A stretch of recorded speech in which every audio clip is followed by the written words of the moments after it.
This is an old Massey Harris binder. My father purchased this in 1939 for £2. And we used it for about 30 years, and it must have cut thousands of acres of corn. In the 1920s, Mr. Fred Harris invented the first knotter ever to tie a bundle of corn.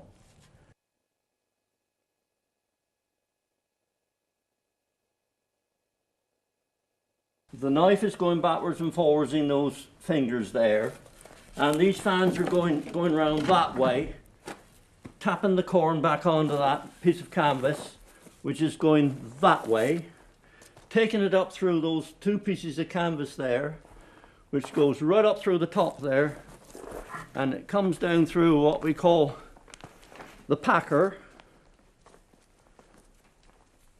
and this piece here makes nice butts of the bundles, and when it comes on to this little tripper here, you get 14-pound pressure on this little lip here, and it clicks, and the bundle comes up in this string here.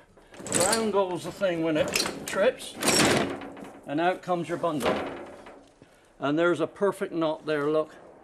Now that is the first knot I've tied in the last 45 years, and he is as good as the day he was made.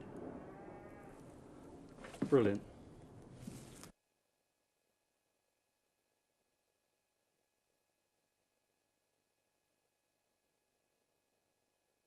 I shall always remember we were cutting a piece of oats one evening, and when it's laid down very badly, you've got to part it out so it doesn't clog up on that point there. So there was 5 or 6 men and my wife there parting it out with forks and by hand, and she shouted out, she said, "I've lost my wedding ring." So everything stopped, and we spent almost an hour looking for this wedding ring, and then one of the men suggested it couldn't be stuck on that big wheel under there, could it?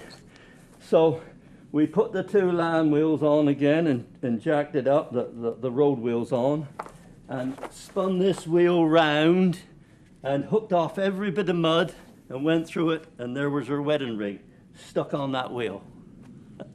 So everybody was happy then. Or I was, any road.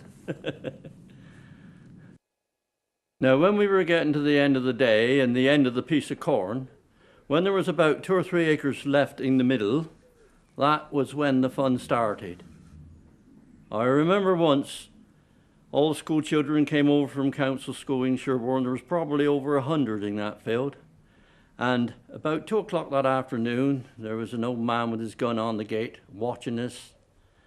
And he watched every move of the binder, and these youngsters were knocking down these rabbits one after another and having the fun of their lives. And he came walking across to my father and he said, "You don't happen to be the farmer?" He says, "I do." He said, "Is there any partridges in it?" And he said, "There probably is 1 or 2. Well, he said, "Would you mind sending these children on out?"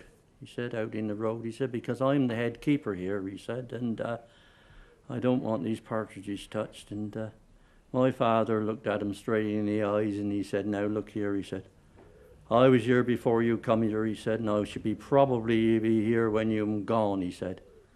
"Now there's the gate and there's the road," he said, "so you can be the first one to go out of this field, and these children are going to stay here and have their fun till we finished." And they did.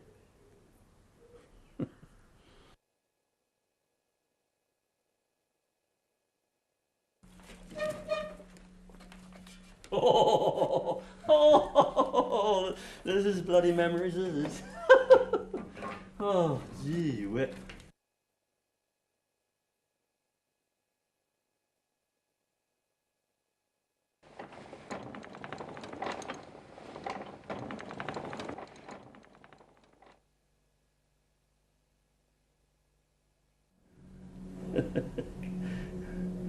This is memories, this is.